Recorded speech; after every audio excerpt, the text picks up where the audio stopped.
भगवान शंकराचार्य ने लिखा कि आदौ कर्म प्रसंगात कलयति कलुषम मातृकुक्षौ स्थितौ माम।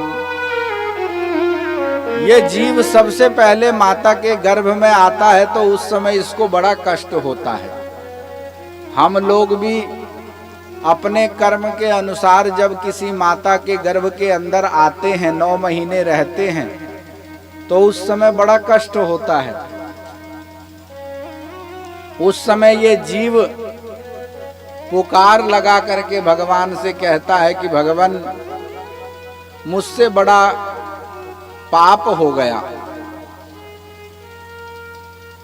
मेरे द्वारा जो कर्म हुए वो कर्म ऐसे हुए कि जिससे मैं अपनी मुक्ति न करा पाया, इसलिए प्रभु अब की बार मैं गलती नहीं करूंगा। गर्भ के अंदर जो जीव होता है वो रोता हुआ पुकारता है। क्यों? क्योंकि आदौ कर्म प्रसंगात, सबसे आदि में कर्म का प्रसंग होने से इस जीव को माँ के गर्भ की प्राप्ति होती है। और माँ के गर्भ के अंदर ये जीव रोता है, विलखता है कि भगवान अब ऐसा कोई कर्म नहीं करूंगा कि मुझे इस नरक में आना पड़े। क्योंकि स्वर्ग और नरक कोई और जगह नहीं है। हमारे कर्म के अनुसार स्वर्ग और नरक हमें यही सब कुछ दिख जाता है।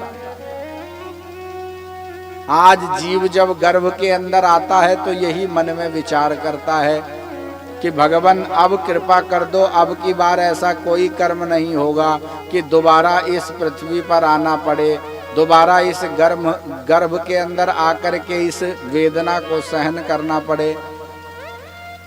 भगवान कहते हैं कोई बात नहीं भैया, अब 9 महीने बाद जब जन्म होता है, जन्म होने के बाद में फिर बाहर की हवा लगती है, संसार की माया दोबारा घेर लेती है।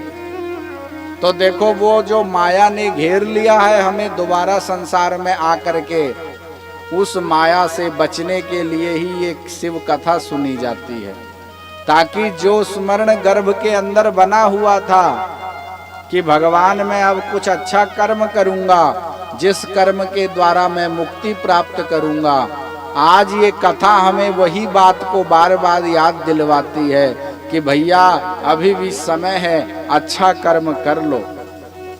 संसार में भलाई और बुराई को मत देखो कि कहाँ क्या हो रहा है। तेरे भावे जो करे भलो बुरो संसार, नारायण तू बैठ के अपनो भवन बुहार।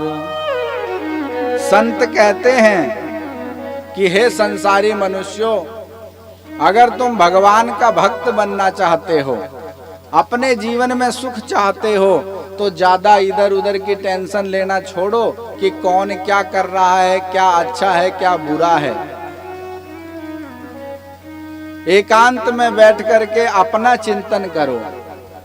किम नु मे पशुभिः तुल्यम किम सत्पुरुषैरपि, क्या मेरा कर्म जो है वो किसी पशु के तुल्य है या कोई अच्छे व्यक्ति के तुल्य मैं अपने कर्मों को करता हूँ। अपना सदैव हम चिंतन करें। और ये कथा जो है वो दर्पण है। दर्पण माने शीशा। शीशे में जैसे अपना मुख देख करके हम देखते हैं कि हम कैसे लग रहे हैं, उसी प्रकार भगवान की कथा में आकर के हम स्वयं का आकलन करते हैं।